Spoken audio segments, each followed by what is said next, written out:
लाड़कण खां ॾिसूं था इम्तियाज़ पीरज़ादो जी रिपोर्ट। सिटी प्रेस क्लब लाड़कण में रहमतपुर मोहल्ले वासी रियाज़ हुसैन बुघियो प्रेस कॉन्फ्रेंस कंदे पंहिंजे वालिद मथां इल्ज़ाम लॻाईंदे चयो आहे त मुंहिंजो वालिद हिकु लालची इंसान आहे जे मुंहिंजे पुट जे खून जी कूड़ी FIR अनीस ऐं आमिर अली ते रहमतपुर थाणे ते कटराई, जेका सरासर कूड़ी ऐं बेबुनियाद आहे।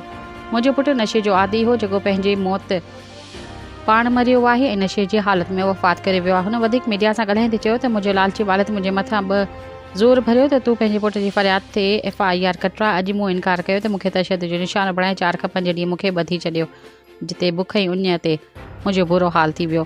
मां वठी हिन जी क़ैद मां आज़ादु थियण खां पोइ हिते सिटी प्रेस क्लब लाड़कण पहुतो आहियां। DIG लाड़कण ऐं SSP लाड़कण ऐं वसवारनि खां मुतालबो थो कयां त मूंखे तहफ़ुज़ फराम कयो वञे ऐं अनीस ऐं आमिर खे मथां कटियल कूड़ी FIR खे ख़तमु कयो वञे।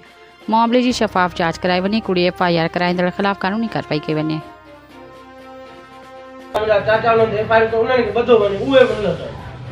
मुंहिंजी घर वारी वॾी गुंडी आहे, 14 साल छॾी वई।